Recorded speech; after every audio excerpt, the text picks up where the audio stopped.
तरह के आरएसएस के कुत्ते और भड़वे साले मुसलमानों को टारगेट करते हैं, मुस्लिम औरतों के बारे में बोलते हैं, खुलेआम वो हमारे होली कुरान की बेहुरमती कर रहा है, बेअदबी कर रहा है और एक माननीय विधायक को मारने की धमकी दे रहा है और पुलिस उस पर एक्शन नहीं ले रही है। इनकी औकात नहीं है सालों की कि यहाँ पर ये आ भी जाएँ।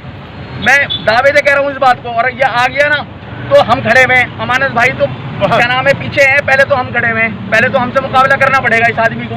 और इस जैसे जितने भी दल्ले हैं आरएसएस के और साले जो है भड़वे हैं, खुलेआम कह रहा हूँ यहाँ पर।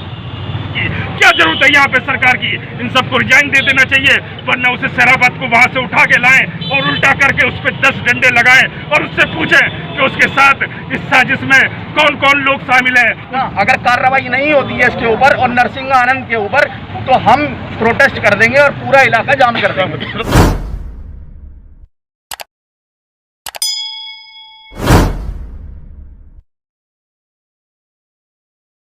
ये शिकायत जो है ओखला एमएलए अमातुल्लाह खान साहब को एक शख्स है जिसका नाम है मलिक शेरावत। उसने धमकी दी थी जान से मारने की। तो जान से मारने की धमकी का मतलब आप समझ रहे हैं, ओखला के विधायक एक रिप्रेजेंटेटिव चेयरमैन है दिल्ली वक्फ बोर्ड के, वो क्या मजाक हो रहा है सोसाइटी के अंदर, क्या समाज के अंदर मजाक हो रहा है? क्या जंगल राज है ये? तो आप किसी को भी कैसे भी जान से मारने की धमकी देते हैं? एक नॉर्मल आदमी को भी आप इस तरह से नहीं बोल सकते।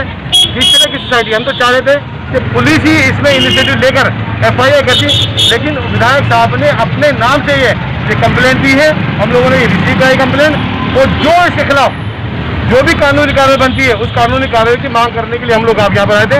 SSP साहब से मुलाकात हुई, SSP साहब ने कहा है विधायक जी की कंप्लेन उनके अपने नाम से आ गई है और जो भी कानूनी कार्रवाई बनेगी हम उसके खिलाफ कानूनी कार्रवाई करेंगे। पूरा असर से सब लोग पूरे मिले थे, बाकी SSP के लोग भी साथ में, इलाके के लोग भी साथ में, आम आदमी पार्टी के लोग भी, मतलब जो इलाके के लोग हैं अपने हिसाब से वो सब साथ में है। कहने का मतलब सिर्फ ये है, आप किसी को भी कैसे भी मार देंगे, आप किसी को भी धमकी दे देंगे, ये कोई मजाक थोड़ी हो रहा है। तो इसी के खिलाफ हम लोगों ने किया ताकि आने वाले टाइम में ये सारे मुद्दे जो है, गंदगी जो है खत्म हो, और जो गलत काम करे, जो धमकी दे, जो कोई भी क्राइम करे, उसकी जगह है समाज सोसाइटी में नहीं, उसकी जगह है वो जेल में। तो हो गया बर्दाश्त से बाहर है बहन की। अमानतुल्लाह खान MLA है जो केजरीवाल की पार्टी का, उसको भाई गोली मारने वाला हूँ बहुत जल्द, ये ले समझ के। अमानतुल्लाह खान आम आदमी पार्टी का MLA है ओखला से, उसको भाई जल्द से जल्द गोली मारने वाला हूँ मैं, उसको सीधा 72 ओवरों में जन्नत करवा दूंगा। ये जिम्मेदारी बनती है, लॉ एंड ऑर्डर पुलिस की जिम्मेदारी बनती थी। अगर कोई ऐसा करता है तो संज्ञान में लेकर अपना FIR करनी थी। जब वेट किया विधायक जी ने, उसके बाद में जब पुलिस ने कोई कार्रवाई की, उसके बाद में विधायक जी ने ये कंप्लेंट दी, उसके बाद में पुलिस ने आश्वासन दिया कि हम उसे जेल भेजेंगे, उसके खिलाफ कानूनी कार्रवाई जो बनती है वो करेंगे।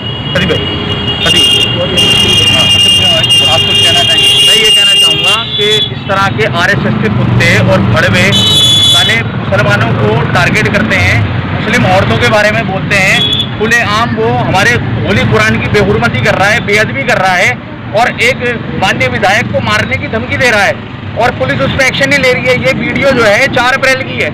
4 अप्रैल से भाइयों कितना टाइम हो गया है? तकरीबन 2 महीने हो गए हैं और पूरी अच्छी तरह से सोशल मीडिया पे सर्कुलेट है वीडियो, उसके बाद कोई कार्रवाई नहीं हुई। तो मैं पूछना चाहता हूँ, ये प्रशासन पे सवाल खड़ा करता है कि आज हम 2 महीने के बाद यहाँ पर आए, जब उसकी दूसरी वीडियो रिलीज हुई है और हमारे पास ये पहुंची है वीडियो, जब हम यहाँ पर आए हैं तो अब प्रशासन जो है सो रहा था क्या? अगर मुसलमान कोई स्टेटमेंट दे देता है, जब कोई पोस्ट डाल देता है तो उसकी फौरन अरेस्टिंग हो जाती है। अभी नरसिंह आनंद की अरेस्टिंग ही नहीं हुई है, ये बताइए आप मुझे।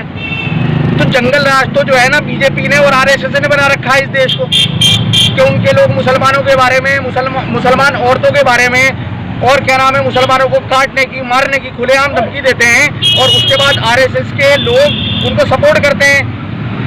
तो जंगल राज इन लोगों ने बना रखा है। हम लोगों की डिमांड ये है कि ऐसे लोगों पे लगाम कसनी चाहिए, ऐसे लोगों की सजा होनी चाहिए, सिर्फ फांसी। ऐसे लोगों को लाइफ इम्प्रिजनमेंट की सजा मिलनी चाहिए कि लोगों को इबरत मिले, सबक मिले। और आप ये बताइए कि मतलब कितना जो है और जुल्म होगा मुसलमानों के ऊपर। आप जो है मुसलमान औरतों की बात कर रहे हैं, मोदी जी जो है अपना नारा देते हैं मुसलमान औरतों के लिए वो 3 तलाक लेकर आए हैं दिखावे के लिए। अब ये बताइए कि ये आदमी खुलेआम मुसलमान औरतों के रेप करने की बात करता है और उसके बाद जो है बीजेपी और RSS खामोश है, जबकि दिल्ली पुलिस जो है सेंट्रल गवर्नमेंट के अंडर में आती है, अमित शाह के अंडर में आती है। तो ये तो सोसाइटी के लिए भी हानिकारक है। ऐसा आदमी ये अपनी माँ और बहन की इज्जत नहीं कर सकता, ये सोसाइटी में जो हमारी हिंदू बहनें हैं उनकी इज्जत नहीं कर सकता, ये तो सोसाइटी में रहने के काबिल नहीं है ऐसा आदमी। इस व्यक्ति के बारे में क्या मानते हैं आपके? ये व्यक्तिगत तौर पर अपने स्तर से इसने ये बात कही है, जिन भी शब्दों का प्रयोग किया है इसने हमारे माननीय विधायक के बारे में, साथ ही मुस्लिम महिलाओं के संबंध में, या फिर आपको इसके पीछे किसी साजिश की आप बात कर रहे हैं, जैसा कि आपकी बात से प्रतीत हो रहा है, वो उस बात पर थोड़ा सा प्रकाश डालें आप। देखिए, मुझे पता नहीं है एक्चुअल में ये आदमी है कौन। इसका नाम जो है मलिक शेरावत करके आया है। अब ये भी पता नहीं है, ये जांच का विषय है कि ये नाम इसका सही है या हाँ मलिक शेरावत है, विकास शेरावत है, जो भी है जांच का विषय है। इसका नाम ये सही है या गलत है, मैं ये कहूँगा ये नरसिंह आनंद को फॉलो कर रहा है शायद, ये जो इसने वीडियो में बताया। और कोई पिंकी चौधरी करके है, जो मैंने इसकी वीडियो देखी है, उसमें ये बोल रहा है कि अमानतुल्लाह खान का सर काटने पर कोई पिंकी चौधरी करके है गाजियाबाद का, उसने 51 लाख रुपए का इनाम रखा था। और ये वीडियो में ये कहता हुआ पाया जा रहा है कि अगर मुझे 5 लाख रुपए या 10 लाख रुपए आप एडवांस दोगे पिंकी चौधरी, तो हम अमानत भाई को गोली मारेंगे यहाँ पर आकर। तो ये पूरी मैं ये कहूँगा ये कॉन्स्पिरेसी, ये प्लानिंग है और ये मजहबी तौर पर जो है भड़काया जा रहा है। इनकी औकात नहीं है सालों की कि यहाँ पर ये आ भी जाएं। मैं दावे से कह रहा हूँ इस बात को, और ये आ गया ना तो हम खड़े हुए। अमानत भाई तो क्या नाम है पीछे हैं, पहले तो हम खड़े हुए, पहले तो हमसे मुकाबला करना पड़ेगा इस आदमी को। और इस जैसे जितने भी दल्ले RSS के और साले जो है बड़े हुए हैं, खुले आम कह रहा हूँ यहाँ पर। लेकिन मसला ये है कि ऐसे लोगों पे लगाम कसनी चाहिए।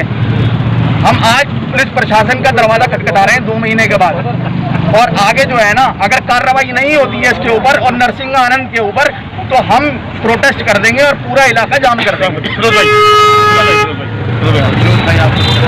देखिए, मैं यही कहना चाहता हूँ, इससे पहले जैसे आप भी बॉम्बे के भी आपको एक देखा होगा, जो मुकेश अंबानी के बाहर आपने देखा कि किस तरह से सचिन वाजेद है, तो थोड़ा सा मैं आपको पीछे लेके जाना चाहता हूँ कि सचिन वाजेद ने जब उस्मान ख्वाजा जो एक वहाँ पे इंजीनियर था, सॉफ्टवेयर इंजीनियर जो दुबई से आया था, उसे किस तरह से गायब करके मार दिया था। अगर उसे सचिन वाजे को अगर वहीं अगर सजा दे दी जाती तो कोई मनसुख हिरन नहीं मारा जाता। यही गलती आज यहाँ पे दिल्ली में ये अमित शाह जी की और मोदी जी की सरकार कर रही है। ये ऐसे लोगों को ये सरकार बढ़ावा देती है, ये शेरावत जैसे लोगों को ये सरकार यहाँ पे बढ़ावा दे रही है।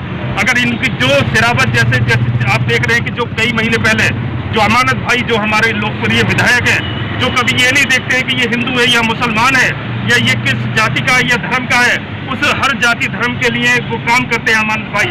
आपने देखा कि जब शहीद रुपेश जो वहाँ पे जो ड्रग माफिया ने मार दिया था तैमूर नगर के अंदर, तो उसकी फैमिली को 5 लाख रुपए देने का काम किया था और उसकी मिसेज को जॉब देने का भी काम किया था। तो ये ऐसे हमारे अमानत भाई हैं जो रुपेश का भी ख्याल रखते हैं और रहमान का भी ख्याल रखते हैं। तो ऐसे अमानत भाई के खिलाफ जिसने कहा है कि मैं गोली मार दूंगा और माँ बहनों के लिए कह रहा है, अरे मैं पूछना चाहता हूँ अमित शाह जी से, अरे अमित शाह जी, अगर हमारी भारत माता है तो भारत माता कि हम चारों बेटे हैं, वो हिंदू भी बेटा है, मुसलमान भी बेटा है, सिख भी बेटा है, ईसाई भी बेटा है, और सबको आपको बराबर देखना है। हम सब टैक्स देते हैं, उसी टैक्स से आपको यहाँ पे सैलरी मिलती है। आप चाहे मंदिर में चढ़ावा चढ़ाते हैं या मस्जिद में चढ़ावा चढ़ाते हैं, वो हिंदू के भी टैक्स से आता है, मुसलमान के भी टैक्स से आता है। तो आप सबका बराबर ख्याल रखें, संविधान के हिसाब से सरकार को चलाएं। अगर आप संविधान के हिसाब से नहीं चला सकते हैं तो LG भी रिजाइन दें और अमित शाह जी भी रिजाइन दें और मोदी जी भी रिजाइन दें। जब दिल्ली के अंदर एक विधायक को खुलेआम इस तरह से धमकी दी जा रही है तो क्या जरूरत है यहाँ पे पुलिस प्रशासन की, क्या जरूरत है यहाँ पे सरकार की? इन सबको रिजाइन दे देना चाहिए, वरना उसे शराबत को वहां से उठा के लाएं और उल्टा करके उस पर 10 डंडे लगाएं और उससे पूछें कि उसके साथ इस साजिश में कौन कौन लोग शामिल हैं। उन सबको गिरफ्तार करके तिहाड़ जेल के अंदर डालें, तभी हमारा देश आगे बढ़ेगा, तभी हमारी भारत माता आगे बढ़ेगी। अरे हमारे पूर्वजों ने किस तरह से कुर्बानियां दी अंग्रेजों से लड़ते हुए 1857 से लेकर 1947 तक। क्या इसीलिए कुर्बानियां दी कि यहाँ शेरावत जैसे लोग आ जाएंगे और हम लोगों को जान से मारने की धमकी देंगे और यहाँ पे ये लोग बैठे रहेंगे और देखते रहेंगे? कभी कोई वहां से चित्तू आ जाता है, आके तिरंगा उतार देता है लाल किले के अंदर, लेकिन ये लोग बैठे हुए देखते रहते हैं। आप देख सकते हैं कि उसकी जमानत भी हो गई। ये उसकी जमानत बताती है कि ऐसे लोगों से इनको सुरक्षा प्राप्त है सरकार के, इन बड़े बड़े लोगों का। तो इससे सरकार को हम कहते हैं आज जागने की जरूरत है। अगर ये नहीं जागेगी तो हम भारत माता के सपूत सड़कों पर आएंगे और महात्मा गांधी जी की तरह सड़कों पर आकर आंदोलन चलाएंगे और इस सरकार को सरकार से बाहर निकालने के लिए विवश कर देंगे। ऐसा आदमी को ही जरूरत नहीं है समाज में, सोसाइटी के अंदर।